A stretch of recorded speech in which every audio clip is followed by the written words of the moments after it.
Absolutely. So I guess I'll officially start. I mentioned to everybody again, our guest speaker, Isaac, does work until exactly 6 o'clock, and he's got a new baby too. So while we're waiting for him to log in, I just want to mention we have welcoming people from a lot of different clubs here. We have Black Canyon Astronomical Society, of course, the Western Colorado Astronomy Club, the Dark Skies folks from Michigan, I'm sorry, if any of them are online, and also the Mohawk Valley Astronomical Society back east in New York. So everybody's in different time zones, but we have a lot of good people and good thinking heads online here. So I do want to mention that I would like to have a short WCAC club meeting, part of the meeting after the presentation, so everybody else is either welcome to stay online or log out, because we do have to deal with our elections and officers for next year, and some of the challenges that we have facing us, as do all the clubs, relating to doing things online versus in person, and meetings and socials. So maybe some of my friends from the other clubs can make commentary and about some of that while we're waiting for. So I'd like to ask, I know Art, you kind of represent your club, BCAS, and I see a few folks from MVAS. If anybody has comments, I know that everybody has gone to doing the online meetings. Do you have any idea when you might think about going back to live meetings, or I'm just curious as to what everybody else is planning up ahead for 2021. So if you have comments, just unmute and please let me know. I'm very curious to know what the great minds here are thinking. This is Art from Black Canyon Astronomical Society. Can you hear me, Nancy? Yes, I can, Art. Okay, great. Well, we're in kind of wait and see mode. We're doing our meetings by video conferencing still, and I think we probably will through next winter, probably at least through February and March, we think. After that, I think it all depends, on the status of contagion from COVID-19 and seasonal flu, which we also have to worry about. And so I don't know, we're wait and see. In fact, when we go to in person, we're considering going into a hybrid format where we will have an online option also. Because we find we get some people who have a high level of interest from other states, as you do too.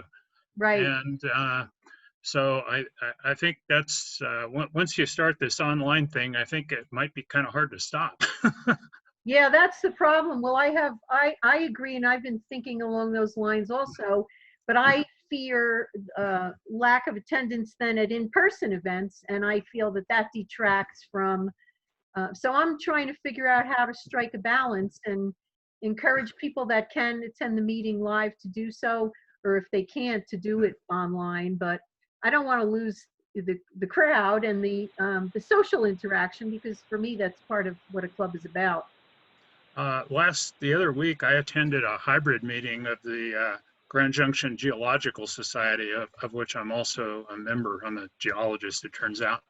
And that went really well. I was pleasantly surprised how well that went. They had about 19, no, I think they had 20 people in person in the room, and they had 19 people logged on, so fairly similar numbers. And I think the only little problem was that the presenters, you couldn't hear the questions from people in the room. Right. In the question and answer session, the presenters needed to repeat those questions from people in the room. But otherwise, it went very well. Was the presenter live, or were the presenters on the online part of the online? The presenters were live at Colorado Mesa University, in a lecture hall, Right. and they stood in front of a computer. So and people who are online could see their images, and they could see simultaneously the slides and videos they were showing. So I thought it really worked. Yeah, I think we're breaking some rules and bylaws and bending some rules to deal with the, I don't think anybody ever expected when they wrote club bylaws and everything to have pandemics going on. So I see that you guys are having your elections online. I know my clubs back east insist that it has to be done in person, but that was before Oh, wow. coronavirus. So if anybody's going to have club elections, I guess that they have to be online now. Otherwise, We decided to be flexible. yeah, a little flexibility goes. I'm never a big bylaw person. I shouldn't admit it in front of all these people, but especially since I've been president of the other club. I'm not a Our by, bylaws were yeah, sufficiently vague that you could interpret it in any number of ways.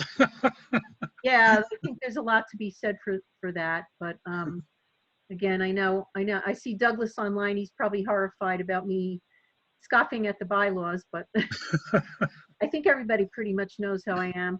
But yeah, so, well, thanks for those comments. Would anybody from MVAS back east like to make comments about how you feel things are going with this online and where you see it going forward, or what you're leaning towards?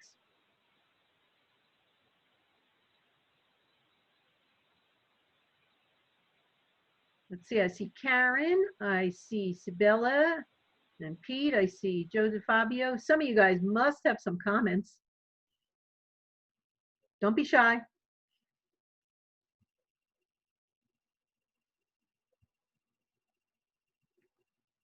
Okay, well, guess not. I'm still waiting for our speaker. I'm here.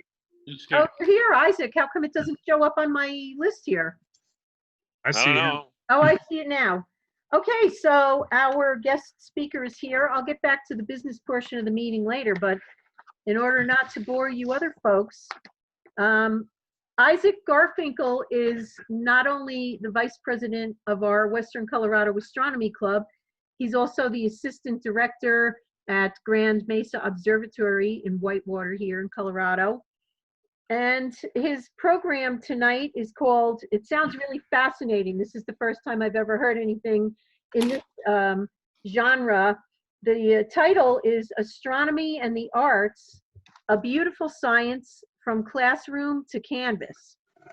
And the talk will That was a working title. I've changed it a little bit, but oh, well, Isaac can tell you the new title, but I'll introduce him and then he'll tell you the new title. The talk will focus on the evolving depiction of space as an artistic concept and how that has compared to the actual scientific understanding of astronomy and astrophysics.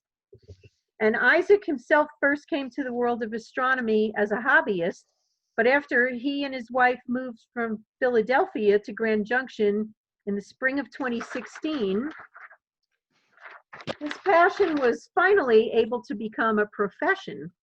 Isaac runs a small consultancy company and serves as technical support specialist to the retail astronomy industry. But his focus on astrophotography, this endeavor has moved to social media and public outreach as well. Isaac holds a master's degree in social work from Temple University in Philly. And during his time in the program, he primarily focused on nonprofit management and community development. So he's a tremendous asset to Grand Mesa Observatory and to everything else that he does. And I know he knows a lot about astronomy equipment. So if anybody has any I sure better. Isaac's the man. So I'm going to let him give you the updated version. And while Isaac's presenting, if everybody can put their phones, their speakers on mute. Isaac, is it okay if people interrupt with questions? Do you want them held to the end or during your presentation? Yeah, feel free to actually at one point even request this, but feel free to throw any comments or questions or anything in the chat. We can get to them afterwards. Okay. That's for those of you who don't know, that's right at the bottom of your little Zoom screen. There's a little window that says chat, and that'll open it right up for you. All right, so I'm going to hand it over to Isaac. I'm going to go on mute. And Chris and myself, if this meeting does get hacked for some reason, we've had that bad experience once, we will end the meeting and reschedule it because we don't want to deal with hackers. So hopefully that's not the case. Not going anywhere, so. Isaac, I'm muting and handing it over to you. All right. Where are we? Oop.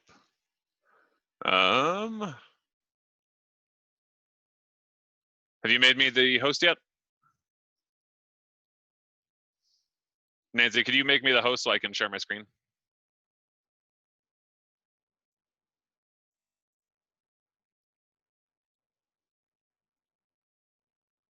Nancy? Ah, there we go. Thank you. All right, where is that presentation? All right, can you guys see my screen? Yes. All right. All right, so new work and title, Astronomy in the Arts, from Galileo to George Lucas, and I only chose George Lucas because more people know Star Wars than Star Trek, but Star Trek is better. So we're gonna start on that note. All right, so Nancy kind of cut through some of these things, but a few things have changed in addition to my title, or in addition to the title of the project. My name is still Isaac. I still love space. I am indeed the vice president of our club and the assistant director at Grand Mesa Observatory. I no longer run my little consulting firm. I now work solely at Stellar View Telescopes. I'm the customer service manager there. So I do tech support, sell scopes, everything you can need from that company. We are a manufacturer of telescopes. I see at least one person in here that I know has one. Hey, Frank. We make high-end refractors primarily, a number of accessories, guide scopes, stuff like that. But if you ever have any questions about that industry or my company in particular, let me know. Science fiction is in my blood, quite literally. I enjoy tattoos and have quite a number of them, all of which are space and science-based. Not to mention, I am descended from a relatively well-known science fiction writer who passed away, unfortunately, early, but wrote a lot of very famous books back in his day. Cordwainer Smith, for any of you who may be science fiction readers.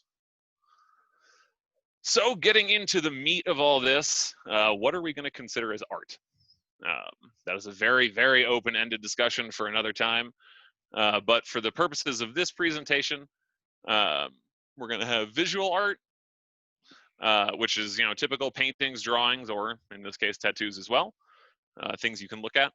We've got literature, which in the world of science fiction is, you know, pretty paramount. That's where a lot of these ideas came from. So we've got novels, short stories, even comics. Film and television I didn't get into because honestly I was still finishing up this presentation and there were a ton of them and we get into them in quite a lot of depth later.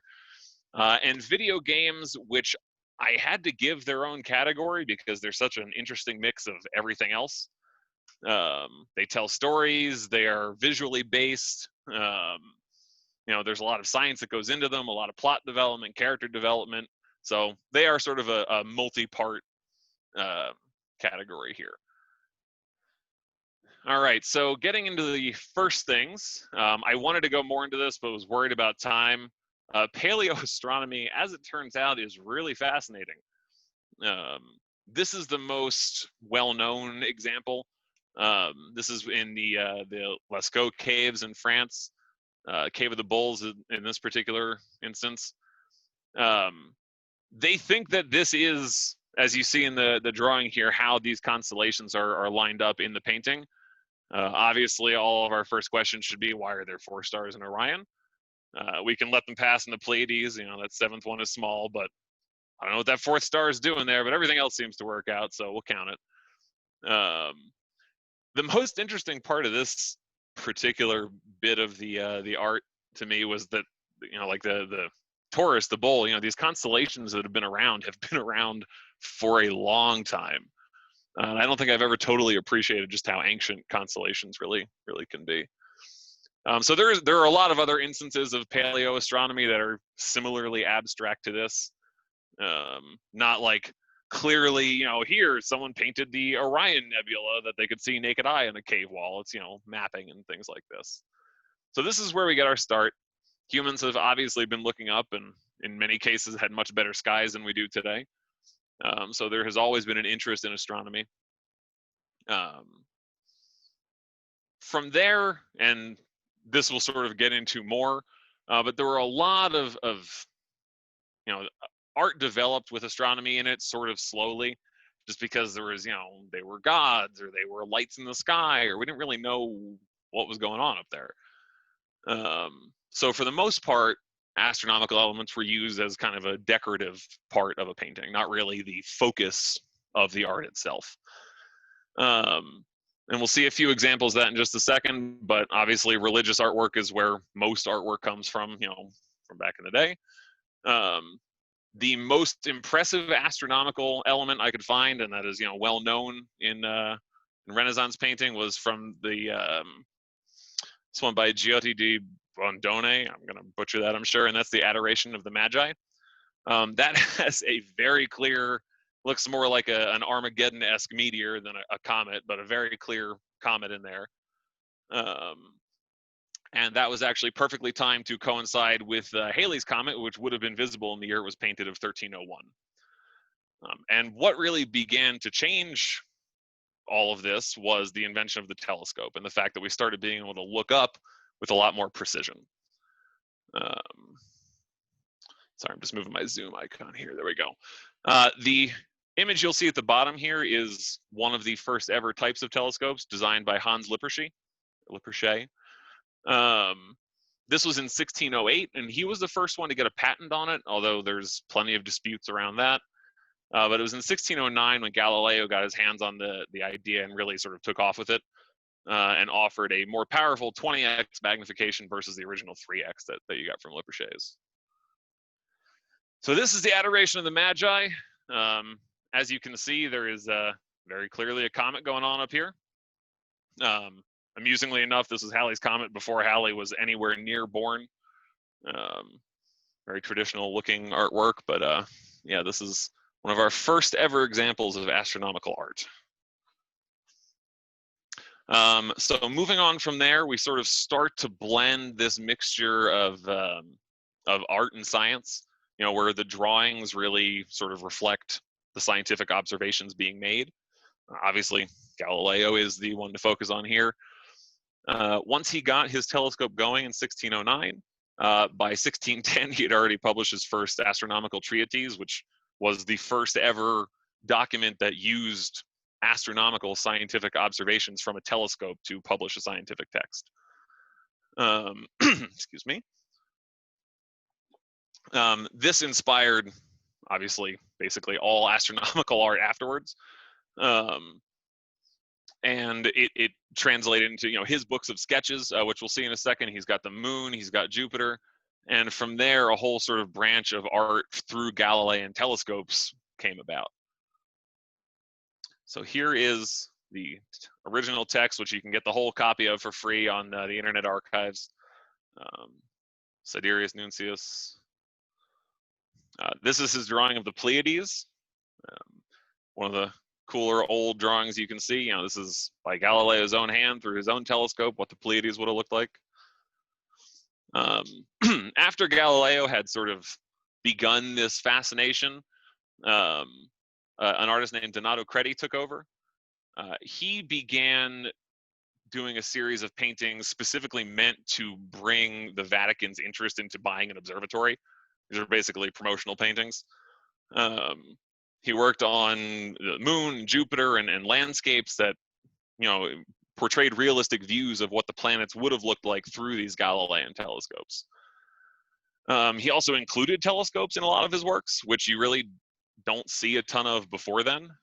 Again, I assume this is part of the selling it up to the Vatican to get an observatory. But let's see some of his pictures. So these are from the studies that were submitted to the Vatican. Obviously, you can see the lines on Jupiter up here and 3 of the moons, and a very detailed view of the moon itself.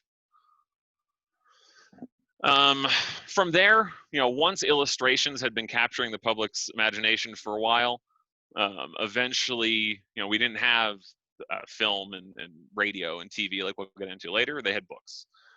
And so illustrations began triggering the imagination of writers of the day, which is where you start getting into Jules Verne and H.G. Wells too. Jules Verne being the more famous in this case. From the Earth to the Moon, obviously one of the most classic astronomical fictional texts, which turned into not so fiction later on. We'll get to some of those drawings in a second. And then there was Off on a Comet, which had plenty of controversy around it, which I'll let you guys read about later. But another fantastic Jules Verne example of really imagining a space outside of our own world and bringing the illustrations along to demonstrate that. Here is an old copy, an old English print. Jules Verne was French, so this is an English printing of it with some of the original artwork that came with. That was the Columbiad shuttle, like the Columbia shuttle. You know, he even actually got the cost pretty close to accurate. It's really incredible how spot on he was. And the artist's name, I forget, was Henry de Monteau for From the Earth to the Moon. Then Off on a Comet was even cooler, I think, in my opinion, just in that this is the first time we have people imagining, the drawing on the left, I mean, first time we have people imagining views from a different world. And not drawings of the moon or drawings of Jupiter as we would see them ourselves from a telescope, but drawings of what it would look like being on a different planet. And the story itself was nothing groundbreaking, but the illustrations that came with it, in this case, were really something special. From there, we start getting into, better science, which then gives us better art because we're able to represent the things we're seeing better. Charles Messier and William and Caroline Herschel, who everybody here who is familiar with any kind of astronomical history should recognize those names very instantly. Some of the most prolific observers of all time. To this day, many of the objects most of us look at an image are things that were first categorized and cataloged by these people. They were also very good astronomical sketchers, and I presented on this, I guess last year sometime. We had an astronomical sketching event. This is really much more science than art. It just is science sort of played out in an artistic form. But looking up some of the drawings done by the Charles Messier and by the Herschel siblings, really, it's amazing what they were able to record on these monster telescopes they used to have. I'm not even going to try and pronounce this fellow's name, Trouvelot. He is an unbelievable astronomical sketcher, and to me, probably the point where that sketching becomes more art than science. He was, the NASA founder, I think it was Harvard that found him actually, and invited him to the U.S. Naval Observatory for a year just to observe and draw what he saw. And over his career, he produced 7,000 plus illustrations of astronomical targets. And back in the days before there was a lot of, astrophotography taking place, this is how we would see things. This is how what was in a telescope was communicated to the public, was by sketching like this. So he really, while we see a lot of art, and again, we'll get into this, while we see a lot of space art these days in modern mediums, this was really as much for, scientific recording as it was for enjoyment. And then Isaac Roberts, who was probably the first real astrophotographer. He took a number of images using, I forget how big the telescope was, but he would use silver plates to photograph his targets, with Andromeda being the most impressive of them, and really the first time you could see the spiral shape of this galaxy. This is Mr. Trouvelot's art. As you can see, this is, it's not colored, but if you're looking through a telescope, this is what things will look like, best case scenario. This was also the first example I could find anywhere of the zodiacal light being visible or being, illustrated or even taken a picture of, which I just thought was an interesting target for them to have focused on, since not many people today have even seen them. Here's the comet of 1881 and a very interesting abstract drawing of Mars. For those of you who have not seen, I believe Mars is at its closest tonight, or it was last night. If you have a telescope, go out and look at Mars, because it's not going to be this bright until, I think, like 2035. So, side note. These are my two favorites. Saturn, and then the Aurora Borealis. Very artistic flair. You know, this looks similar to the sci-fi art of the day. I just thought the details he captured and sort of the artistic spin he put on these targets and these sites was really impressive. And then, so on the left we have a total eclipse. Hopefully all of you got to see the one in 2017, and if not, definitely go to the one in 2024. It's not dissimilar to what we're seeing here. You see the corona coming off of the sun. You see the flares showing up, the prominences. And then on the right, what looks like a weird abstract dancing ghost something or other are actually drawings of sunspots, which is incredibly impressive considering that they weren't doing the fancy Etalon hydrogen alpha solar observing we do now. I mean, a lot of this was very, very powerful white light. Trouvelot is apparently also very fascinated by the sun in particular. That was one of his favorite targets to observe and to draw. But this is probably the coolest illustration I could find of his of the sun. Sorry, I actually thought I had a picture of Isaac Roberts' Andromeda in there. If you guys want to go Google it, it's definitely worth it. It's so cool to see this picture from the 1800s of Andromeda. Like, clearly, that's what it is.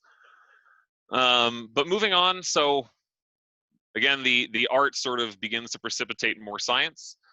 Back to Jules Verne, as I was saying, that book precipitated a lot of the lunar landing efforts. We named it the Columbia after the Columbiad. The weight was similar to what he had estimated. The cost was similar to what he had estimated.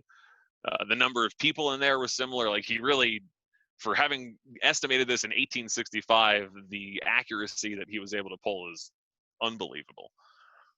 Some other very good examples here. H.G. Wells predicted the internet, basically. He called it the Permanent World Encyclopedia, which was more like Wikipedia, but the way he explained it really does sound like the World Wide Web. Communicators in Star Trek and the video calling in Star Wars, both, again, whether it be cause or effect, are very similar to the modern technology we have now in smartphones and even in some holographs you can play with.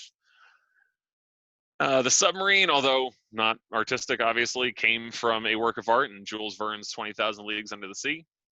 The inventor of the submarine, Simon Lake, even actually got a congratulatory letter from Jules Verne when he made the first open water submarine. He was openly inspired by Verne's work and really worked on being able to explore the oceans because of this book. And lastly, and the sort of most random one, in a book called Looking Backward, an author named Edward Bellamy, dead on predicted credit cards, down to the point of having receipts for merchant and vendor, and it's a really weird thing to have called in 1897, but he nailed it. And we had gone from pictures to pages, but we are now moving back to pictures again, and these are moving pictures. Movies, and we'll get into the video game portion again, but movies in particular, and TV and film, are really they're the perfect medium to tell these science fiction stories and to put this art that's scientifically based into these beautiful vistas. Obviously, until recently, they would have to build a lot of these sets, and they had the campy science fiction look of old Star Trek. But even, I mean, thinking how grand these productions were to be able to physically build this stuff, be it more or less impressive, I'm not sure, but it paved the way into today's modern CGI animated backdrops. Science fiction has really, in movies and in film particularly, presented some of the grandest scale plots and stories we've ever seen. And they've brought minds in. I know a famous example being the Dune that was never produced by, what's his name, Jodorowsky. They had Salvador Dali brought in to do it. And, it was this science fiction concept that was bringing in big creative artistic minds. And space travel and space itself and astronomical observation, it pulls people in from all walks of life, from athletes to actors to writers to politicians, and it's having this put on screen, I think, is the best way to visually convey a lot of this to people and make it consumer ready. I think movies and film, and once things started getting on screen, brought a new level of imagination to a lot of people and how they saw astronomy and saw science fiction. And I think before then, you know, it was still a little bit complex having to read about these things and visualize stuff that, you know, now we have context for a lot of the science fiction settings, but they didn't have that. You know, they'd be reading about From the Earth to the Moon. They'd be like, I'm in a space ship? A what? You know, it's not stuff that was around then. So I think once things came on screen and, you know, humans were able to do their human thing and visually take in this information, it really sort of took science fiction and astronomy art to a new level. So here we're going to go through a number of famous and my favorite films that really, I think, brought science fiction and art to a head. Obviously, it goes back a little farther than this. I just, for time's sake, wanted to start in the 50s and 60s. So you can see really this artistic spin already, even on just the posters. Go through some of these. 70s. I wanted to get a nice mix of full-blown theatrical release and you know, science fiction has a long and proud history of terrible, campy B-rate movies and not appreciating those, and even the art they bring, I think is doing a disservice to the genre as a whole.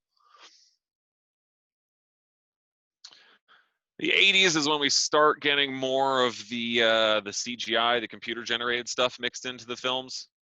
You know, obviously going back for a sec, obviously there is this in Aliens and Star Trek and Star Wars, but you know, computing power started taking off so much more in the 80s that the computer generated elements, the backdrops, the effects started going more that direction. This one, Flight of the Navigator, for those who haven't seen, it's a very obscure old Disney movie. It's fantastic. It's probably one of my earliest like science fiction art loves. I was a little kid. I used to watch that on like sick days and stuff. It's such a good movie. And of course, Dune. And for those of you who haven't seen, the new version of Dune has unfortunately been pushed back an entire year because they refused to release it not in theaters and want to keep everybody safe. So shed a tear for that. The 90s, this is where things start getting really, you know, big and expensive and computery. The Fifth Element to date is one of the best, you know, action sci-fi movies I think that's ever been made. Next Generation, you know, the costume design and the backdrops and the sets. I mean, the amount of creative talent that went into both physical and digital elements of all of these films is just mind-boggling. And it really burned me to have to put episode 1 in here because we'll get it, you know, without getting into my feelings on all of the new Star Wars movies. It was a big, grand, open world, multi-planet, pretty, you know, it brought a lot of people back to Star Wars and back to science fiction. So I'll give it credit for that. It got people talking, but content-wise, we can probably forget that one. 2000s is where my real, you know, this is where my love of science fiction and modern science fiction was born. Battlestar Galactica, Mass Effect. I probably don't have a ton of gamers in here. One of the best plots of all time, be it game, book, or movie. Can't go into how much I love that game enough, but all of these films are really fantastic, and just getting bigger and bigger. And you know, the scales start moving from, you know, a world that you can tell has like a green screen and, you know, a couple of physical elements to these vast space stations and planets, and you know, just the amount of computing power and graphic design and teams of animators it takes to do all this stuff is it's very impressive. And the 2010s, the most recent, things have gotten a lot more commercialized and a lot more mainstream, and it's awesome seeing all of these budgets just being dumped into science fiction. Because I mean, the quality of the art itself and the plots and the acting and really everything. Sorry, my dogs are barking. And really, I mean, everything that gets put into movies now, this is a lot of what people want to see. They want to see these big grand plots. So we are living in a fantastic age for beautifully crafted science fiction stories and visual tales. And if anybody hasn't seen The Expanse, of everything that's not a video game in this presentation that I've talked about, that's probably what I would recommend the most. If anybody wants a copy of this presentation or the list therein, I can send it. But The Expanse is on Amazon. Probably the best science fiction television since Battlestar Galactica, and I think even better.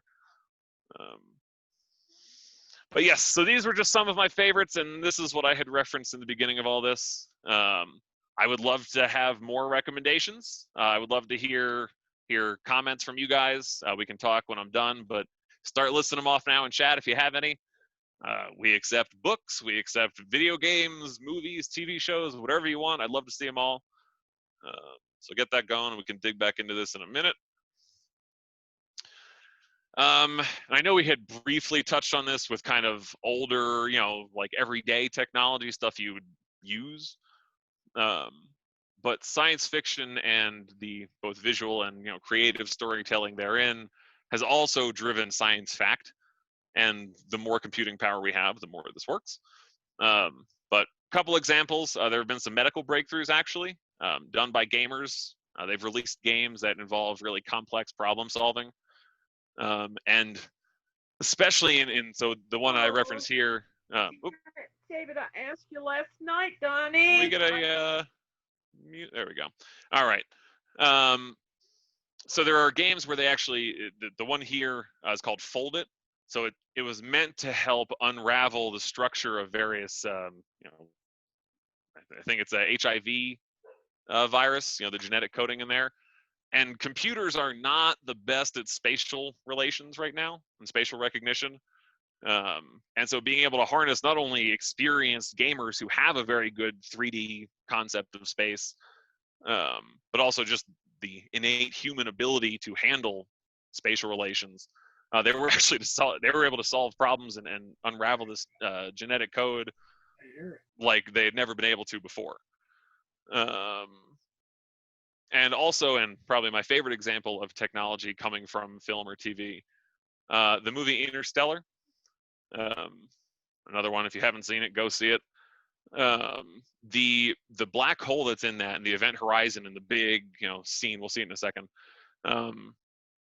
No one actually had any idea what an event horizon was supposed to look like.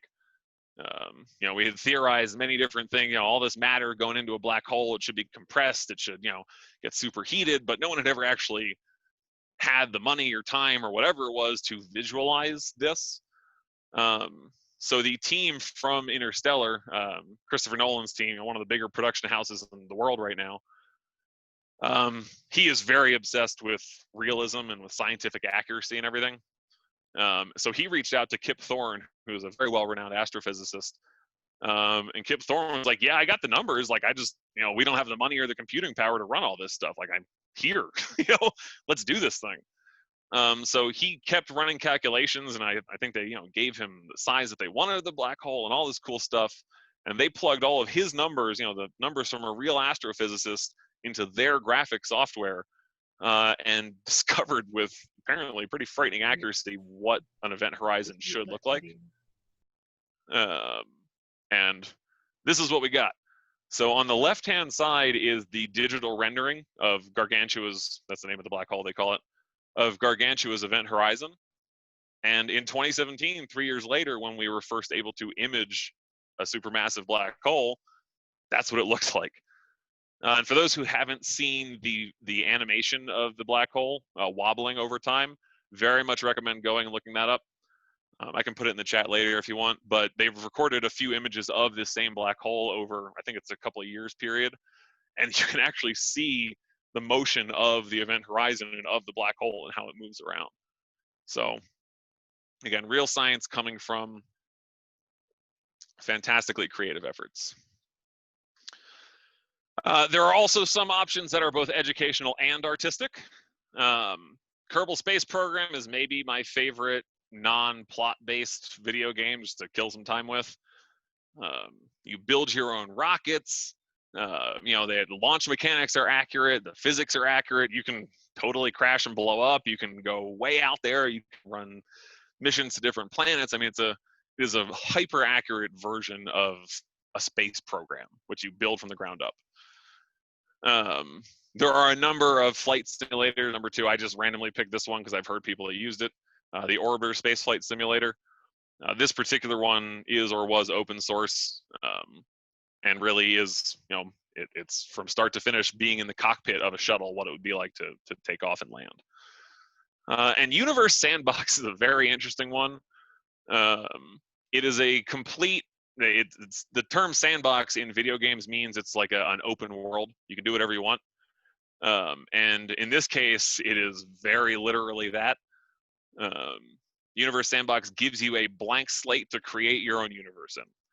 You can change the physics. You can put 100 black holes next to a planet and see how quickly it gets ripped apart. You can watch a solar system be birthed from scratch. I mean, it's the stuff you can do in there is really amazing. There isn't a point to it. There's no missions like there are in Kerbal. There's no, goal like there is in Orbiter. It's literally just making a universe and seeing what happens. Spectacular way to waste some time. And there's a brief age of kids there where it works really nicely on. Too young and they're like, this is dumb, I don't know what's happening. And too old and it gets boring quick. But when they're right in that curiosity age, it's a lot of fun to play with. Or as an adult, I enjoy killing some time there too. So digital media, if you have not picked up on my hints so far in this presentation, digital media, I think, is really what has taken the film concept I was waxing poetically about before to a whole new level. Being able to build sets and to mimic a Martian landscape or the moon or what have you is nice, but being able to create entire new worlds and entire new universes is just, it's not something you can do without computing power. Whereas before, it's similar to that Jules Verne example I'd given earlier, where in From the Earth to the Moon, it was just the moon, it was us, how we view the moon, what it would look like to get there. Whereas often a comet showed views from another planet. I think the digital creations versus classic film, mediums is what makes that difference. We can, in a movie, go to 10 different planets if we want and be on a spaceship and meet aliens or not meet aliens in Dune's case or whatever. I mean, there is literally an unlimited amount you can do when we're not constrained by just physical sets and what we have on hand. And a lot of that we're able to do because of the context that came from all this previous artwork and all this previous science fiction. As I'd mentioned before, without From the Earth to the Moon, it would have probably taken us longer to realize we should go to the moon. And, without War of the Worlds, we wouldn't have gotten concepts for, space battles, which wouldn't give us Star Trek and Star Wars, which wouldn't have turned into The Expanse and Mass Effect. And there's just this building up in this sort of collective knowledge within the field of astronomy and within the field of science fiction and within the field of digital artwork.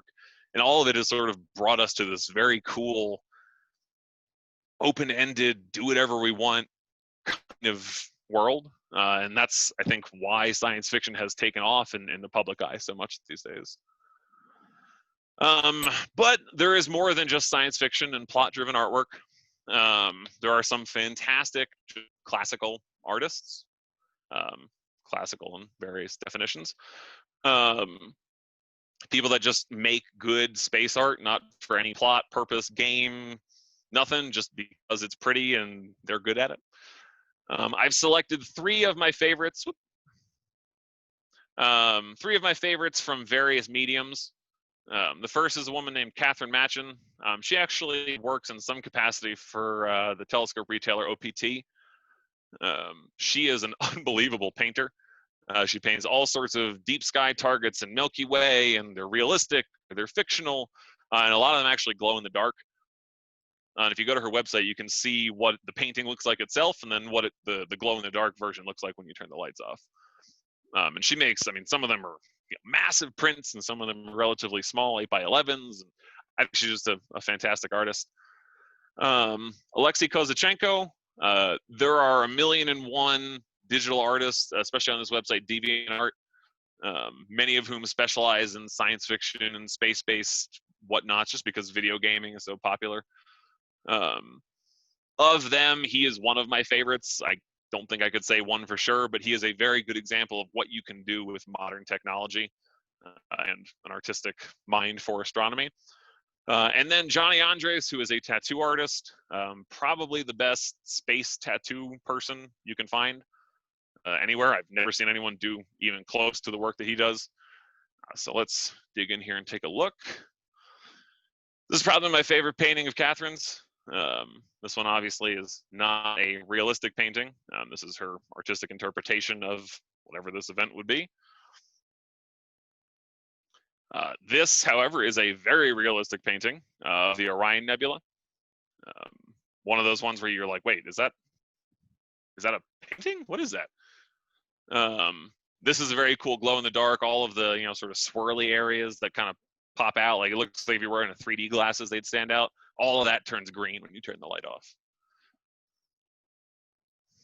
Another very realistic one. As good, if not better, I think, than the Orion. This is Messier 1, the Cat's Eye Nebula. Not the Cat's Eye, sorry, the Crab. And here is one of her wide field landscape style Milky Way pictures. This one also glows in the dark too. All of the space stuff you see here and a lot of the greenery in the foreground glows. Moving on to Alexei Kozachenko, this is where Catherine was all physical medium, so she was paint, canvas. She'll design things, I think, on the computer, but then actually paints them by hand. Alexei is all digital.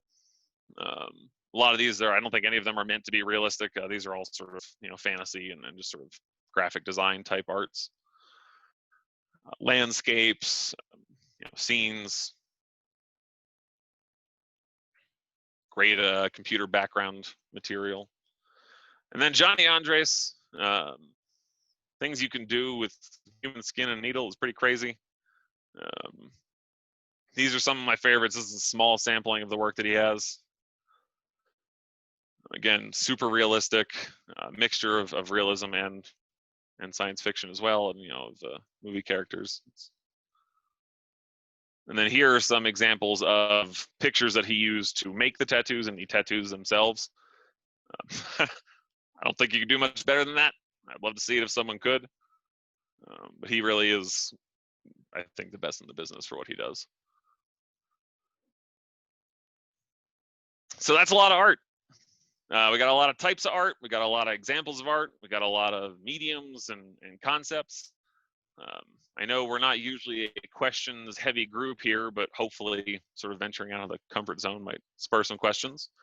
Does anyone have any recommendations too? I'll hop into the chat in a second. Does anyone have any questions about this stuff? Any comments, any thoughts, any artists they like, any movies, anything? Love to hear from you. I have comment, Isaac. This is Nancy. Hey, Nancy. I just read an Astronomy magazine article, and it was talking about that the photo that was taken of the black hole. And yeah. Actually, that project, some of that was inspired by a woman who was an artist. The guy who was the project leader was looking at her art. She did sketches of some of the astronomy plates used by one of the human computer ladies. And she does quilts based on deep sky objects as well. And her way of thinking got him to thinking and inspired that project to take a picture of the black hole. That's amazing. I hadn't heard it. Could you send that over? I'd love to see that. Yeah, it's in the October Astronomy mag. I forget the name. Oh, nice. But I'll let you know. I got that around here somewhere. Yeah. And we got some, let's see. Chris Phillips, shout out to the Titan AE. I almost put that in there. It was made in the year 2000, so it didn't fit between my 90s and 2000s, and I just had other movies that I liked more that I put in. But yes, very good movie. It took me like a decade to realize it was Matt Damon. What else we got in here? Oh, Tron. I thought about putting Tron in there, but does a computer world, is that astronomy? Like the whole point of this was astronomy and art, not just science fiction and art. So I wanted to try and have things that were like off-world, and technically Tron is off-world, but not astronomically speaking. But yes, also a very good one. Who else? Anybody else have some suggestions? I always find myself wondering how they pick which sci-fi books to make into movies, because a couple of my very, very favorite sci-fi books were never made into movies, and I thought they would have made fabulous movies such as Rendezvous with Rama series and The End of Eternity by Isaac Asimov.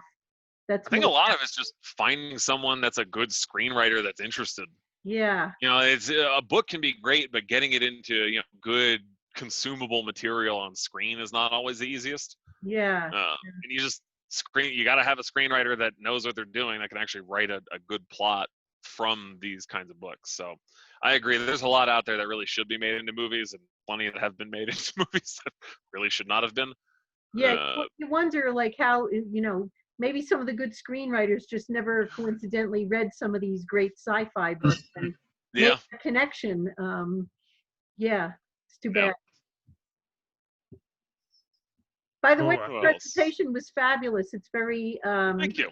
different and you put a lot of work into that, and it's very fascinating. It's a fun topic. It's a little different than our usual, you know, heavy techie, you know, observatory based content. So nice to mix it up. yeah, thanks, Isaac. That's really interesting presentation. Getting back to Jules Verne and From the Earth to the Moon, I just wanted to mention there's a French movie really early, I think it was 1902, by Georges Méliès of the same title, based on Verne's book, that is pretty cool. Huh, okay. And it's, Check it out. it used, I think it was one of the first movies, you know, it was silent, of course, back then, but to use special effects. Of That's really cool. course, they're kind of primitive in today's Someone had a sparkler off screen somewhere. simulation world. Yeah. Yeah, actually, Cool. part of that is featured in that Tom Hanks series on the Apollo project. I think it's I can't remember which mission, but he kind of bases it on he kind of compares the actual Apollo mission profile to the Earth to the Moon Georges Méliès film based on Jules Verne's books. So kind of fun. That's cool. That's awesome. Yeah, I'd love to watch that. Who else? Did somebody call Dr. Spock Mr. Spock? Come on now in the chat. Get it together. Hiding behind the anonymity of online. I'm just kidding, Karen. But he is a doctor, so, you know, respect it. Anybody else? Any other recommendations? Websites to visit? Content? Anything at all? This is Nancy again. I've always been fascinated by, and I own some pieces of space, I guess it's called space art. And most of it is depictions of other worlds and things. But this goes back a ways before we're now starting to have actual imagery of some of these things. So I'm wondering if space art will become obsolete, or if I always found it quite fascinating. And, you know, a view of Saturn from one of its moons, or of a fictional planet with 2 suns or 3 suns. And now we're actually starting to get to the point where we can have actual photos of that. But I'm a space art fan myself. Yeah. No, I would agree. I think there's, you know, that's art. The beauty of art is that even, you know, I could be looking, here's my water glass. You know, I could put my water glass on a pedestal and paint it in some abstract way, and hey, we got art. So, you know, even if we have pictures of these things in real life, I don't see any reason why artistic representations of them would not still have a very strong place. Yeah, that's true. I've always thought of doing a presentation, like a program about space art. Yeah, interesting. Fascinating. Great. Well, I hope you all enjoyed it. I'll flesh this out, and hopefully in a couple of years, I'll give it again. It'll be even longer. Maybe it'll be live by then. Yeah, maybe we'll actually be in person and not in hazmat suits or something. That'd be great. Coronavirus. Isaac, on that sort of thing about space art that Nancy was mentioning, I came across a YouTube 2-hour music assembly with these kind of artistic pictures that you're talking about. I'll put it in here in the chat. It's by a guy named Victor Seebach, which even sounds Trekky or something. It does. But the imagery is very similar to a lot of what you're shown here, and the soundtrack, if you kind of like that kind of music, it's pretty cool too. Nice. Nothing lyrical. It's very kind of chill and so forth, but I sit there sometimes just mesmerized by the images listening to it. So I'll put that in here. Very cool. Yeah, please do. Awesome. Thank you, Robert. Anybody else? Yeah, don't be shy, folks. Isaac has a lot of knowledge, and there's a lot of cool stuff in there. I think we're still absorbing, Isaac. Well, I will. I'll make a PDF of this presentation, and I will drop it in the chat for anybody that wants. So, Barbara, I know you'd asked about links and stuff. That'll all be, you'll just have access to this. But yeah, any questions? Just shoot me an email. Give me a call at Stellar View. Send me an email through the club. Whatever. Happy to chat and happy to help. And we also are recording this, so anybody that missed part of it or wants to go back through it. I like some of the imagery. It was so cool. I'd like to look at it again, but it'll be... I'm from the East Coast. I talk fast. Doesn't hurt to go back over things. It's like watching a movie. Every time you watch it, you see something else. And I'm glad I've made it to movie status.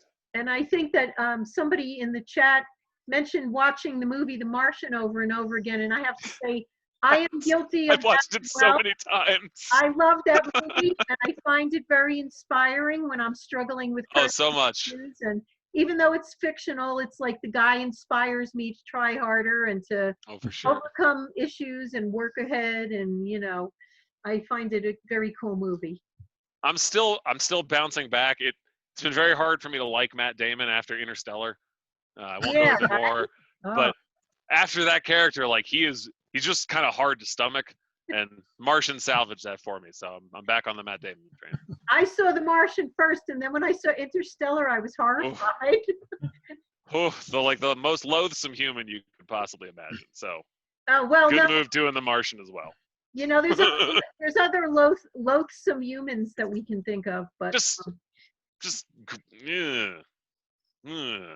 I get it. So anybody not evil, just yeah. Anybody want to jump in with thoughts or questions or comments for Isaac or anybody else? Maybe on your next version of this is art, by the way. Isaac, you can review the new Tom Cruise movie that he's supposed to make from the International Space Station. I saw that he's getting a lift up there. That's for a Mission Impossible too, isn't it? It's not like something special. It's like Mission Impossible 15 or whatever. Is that right? Is that what it's going to be? I'm pretty sure, yeah. Well, he likes to do his own stunts, I hear. You know what? The next time I give this presentation, the new Dune will have come out.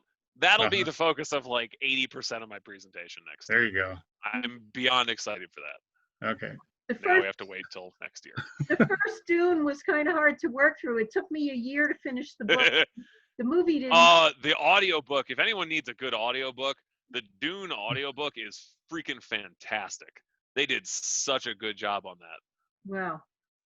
Yeah, there's so much to I wrote down a number of those movies that you recommended, so thanks for that. So if nobody else has any more questions or observations about this really fascinating topic, again, I want to keep my folks from WCAC online to talk a little bit about elections and things.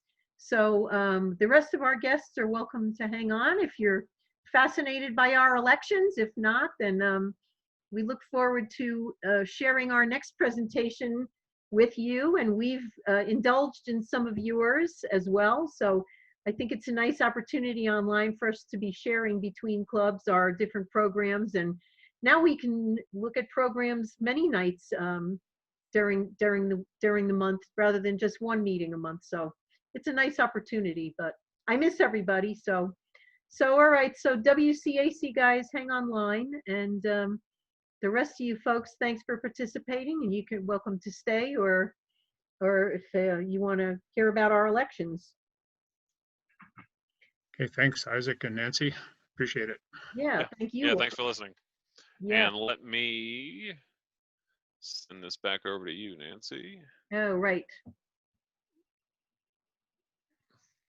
Okay, so I welcome our club members to all unmute if you want, so you can make comments. We have club elections are supposed to happen at this time of year, and usually they're live, and we have a board of people who are going to want to run for office. And I will send out an email because I want everyone in the club to have an opportunity to participate, but bylaws or not, we have to do this online, or I should say via email instead, because that way we can collaborate, review all the feedback. But I have a lot of heavy duty personal things going on, but I think this would be a very bad time for me to pull out as president, because a few years worth of work have gone into building the club, and I'd like to kind of continue along that line. And if anybody has a noisy background, they'll have to mute. So anybody with a quiet background can be unmuted. But Nancy, you can also, as the host, you can mute people yourself too. Just so you know. okay. I just feel that we need some continuity right now, and I am not willing to back out as president, so I'm willing and liking to be president again, unless somebody else would like that position. They are free to run as president. Isaac has very nicely agreed, despite all of his new job and new baby, to continue as vice president. Chris Phillips has agreed to be the member at large. And Ken Alavey, who I don't think is on the presentation tonight, has agreed to be the treasurer. And Dave Bertrand, I sent you a text today, but I didn't hear back if you're willing to unmute and let me know if you're still willing to be the club secretary. Yeah, Okay, great. get that. So I want to encourage anybody else listening, and I will do a big group mailing to the group in case anybody else wants to run for one of the board positions. And then, or if not, we'll have a vote on the proposed board of officers. Again, I feel that this is a very, I'm not going to use the word scary time for the club. We had a very nice membership. It was growing. We had a very nice meeting place at the library where we could share what we do with the public and have people come in, and that the whole rug got pulled out from under that pretty early on by the coronavirus. So we need to do a lot of work and a lot of planning to keep the club healthy and continue our nice membership that we have and offer things of interest to people. So I'm open to any and all suggestions from people about things that we could do to promote continuity or enhance the club in any way till we get back to, I would have to say, hope that it's a when, not an if, we get back to normal. And I encourage anybody to share their ideas with either me or any of the other board members. So, and I again welcome comments from some of the other clubs back east as far as ideas that you have, or any of the clubs out here that are listening in as to what you've been doing.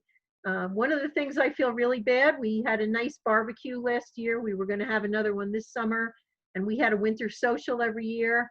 And I really miss seeing everybody and being able to do that on a social level. Not to mention our public stargazing events. We lost the entire season. So we have not been connected with the public. So I welcome any comments from anybody, if anybody has them at the moment. Well, we gotta start doing more of these digital star parties, and that's not that we have our the GMO stuff, but I think we got to start having more. And this is unfortunately limited to people with cameras. And if anybody wants to get a small camera to start doing this, I'm happy to coach you through it.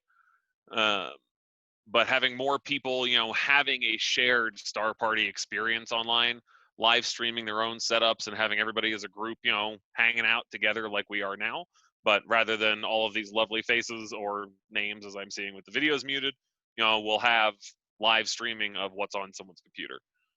And I've been to a few of these, and there's a global star party. If anyone's interested, I'll put a link in chat here. The company Explore Scientific has been running what's they call the Global Star Party, and it's got people they'll phase different part, like for around the world to have Europe and then the East Coast and the West Coast, and they'll sort of phase people in as it's dark there and give them 15 or 20 minutes to be the presenter. Yeah. Just stuff like that to get people engaged as a group rather than just one person like myself rambling for a half hour. No, I agree. And I've been desperately wanting to do that too, but we do not have too many volunteers that have computer and camera setups that they can. And then that goes back to the weather dependent dates for things as well. But we desperately need to do that type of thing. Yeah. Yes.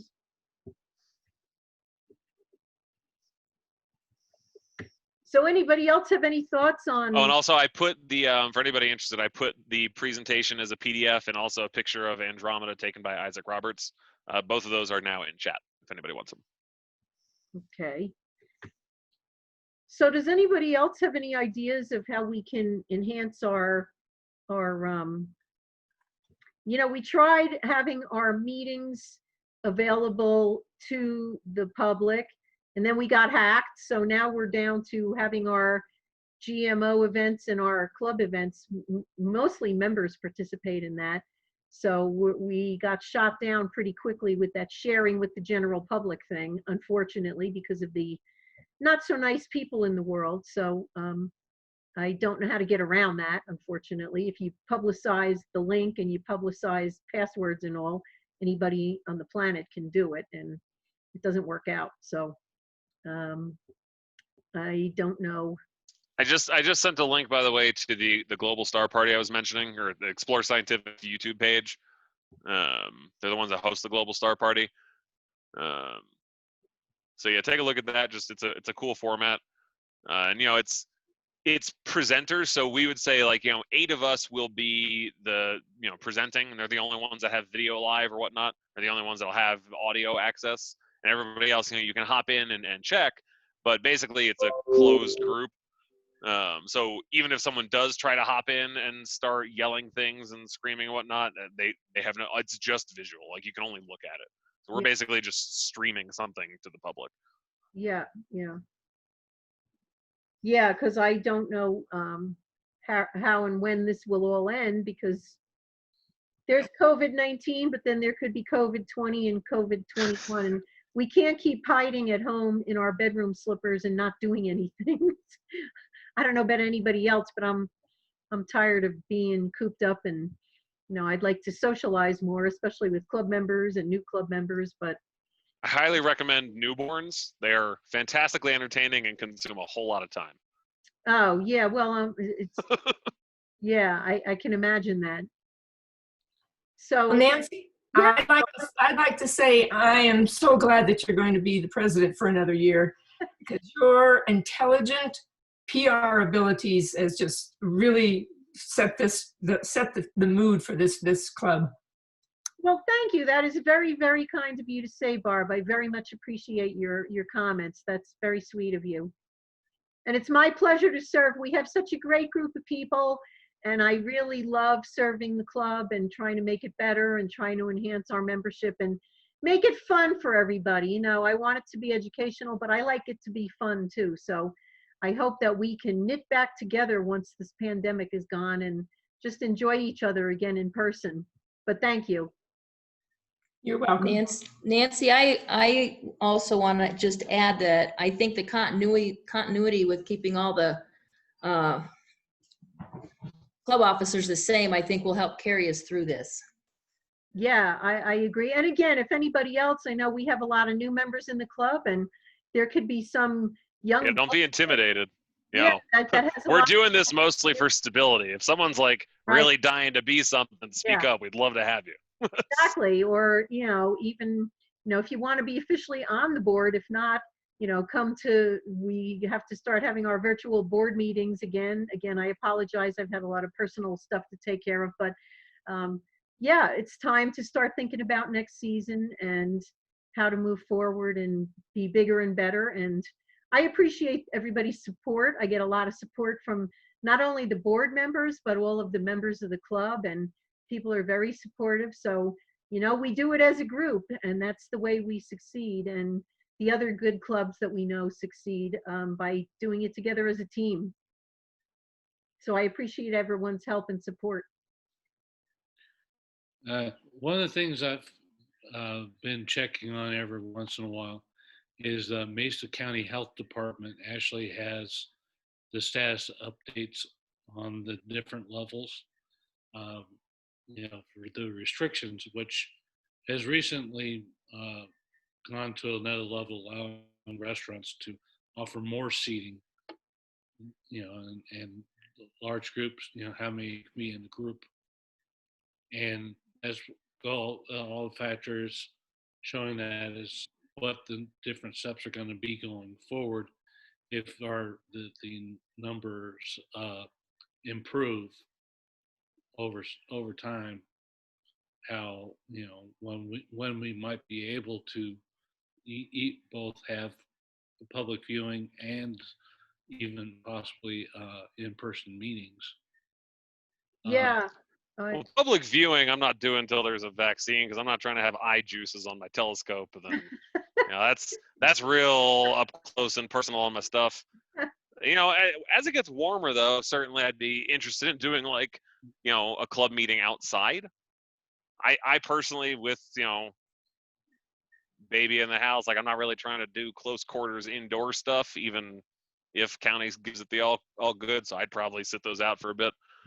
But, you know, once it gets warmer, definitely, I mean, having some kind of well-spaced outdoor meetings at the library or something, that could be pretty cool. That's actually a very interesting idea, because a lot of restaurants and music venues are doing that, where they have built outdoor stages or have outdoor. Yeah, Junction built a ton of outdoor seating recently. Who did? The Grand Junction, right on 5th, I think. Yeah, again. Right before Main Street. Yeah, the outdoor meeting. I think we definitely should look at starting some live meetings in the warm. I don't know what gets warm around here, in May for sure, possibly even April, and having some of these outdoor club meetings. That's a really good idea. Yeah, but the eyepiece, the public event eyepiece, until there's little eyepiece covers, which would interfere with the optics. Yeah, you can't have a bunch of strangers sticking their eye on the telescope. But I mean, lectures, you know, lectures would be fine, but we can't, people come to those things to look through the telescope. Unfortunately, you know, we can't, that's the one thing we can't do. So again, anybody needs help getting things set up for, you know, live stacking or remote viewing, that is literally my job. So feel free to ask. Right. So anybody else have any comments about elections or good things we can do for our clubs? Well, I again want to thank the board members, past and going forward, and all the club members for their support and making this a great club. And it is a great club with great people. So thanks to everybody, and thanks for participating tonight. Isaac did, as you can see, a lot of work on that presentation, and I, for one, appreciated that very much, and I'm sure everybody else did too. So, well, yes, thank you, Isaac. Thank you. Absolutely. I'm glad you guys liked it. It was awesome. Well, thank you, everybody. I'll end the meeting unless anybody else has any questions or comments. If not, you could always send it on email to me or one of the board members. But thanks again to everybody and our guests for participating, and to Isaac for giving such an awesome presentation. Nancy, I'd just like to say, this is Vic Barton. For some reason, I thought the meeting started at 7. My apologies. I'm very sad that I missed Isaac's presentation. So my apologies, Isaac. I'll forgive you just this one time, Victor. All right, thank you. Well, Only once. It will be available, the recording. And as far as thanks go, I also want to thank Chris Phillips for being the moderator of the meeting. He, you know, allows people into the meeting and keeps an eye that we don't get hacked or and nobody gets rowdy, you know, so. But thanks, Chris, and everybody else. Yeah, but, big thanks there. It's a big job. Sure. yeah, Victor, you can definitely watch the recording of this, because don't miss it. I encourage you not to miss it. It's great. Thanks, Isaac. This is Terry. Thanks, Chris. You're welcome. Thank you. So where did you say that the recording will be? Will it be on the website or will it be on YouTube? I think Terry has to translate it somehow before we can post it. Terry, Yeah. where do you usually put it? I'll try and have it on YouTube by tomorrow. Okay, thanks. But Victor, Isaac uploaded the presentation. If you want to get that right now before the meeting closes, it's in the chat box. Oh, it's in the Yeah. chat box? Okay. Yeah, it's a PDF. You can just download. That's got my whole presentation. And you'll see in the presentation, I forgot to add a photo. I included that right below the PDF. Hmm. Okay, I'm seeing from David to everyone, Franklin. Scroll all the way down. Yeah, it's almost towards the very bottom. Oh, where it says file? Yeah, No. yeah. Astronomy, the arts. Oh, that's literally where you click file to upload it. There should Right. be a PDF where it says astronomy _ the arts. Okay. Muted. All right. Well, thank you very much. Yeah, definitely enjoy it. All right. Chat. All right, I'm going to keep the meeting on so Terry and I can download the presentation, but everybody else can end their participation from their end. You know I can send it to you directly too, right, Nancy? Whereabouts is it? Okay. I think, Thanks, everybody. It was good to visit with everybody again. Likewise. Hope everyone's well. yeah, thanks, everybody. Stay well. Yeah, I might just get you to email it to me, Isaac. I think I can handle that. All right. Okay, thanks. All right. Yep. See you Bye. guys. Bye. Thanks, everybody.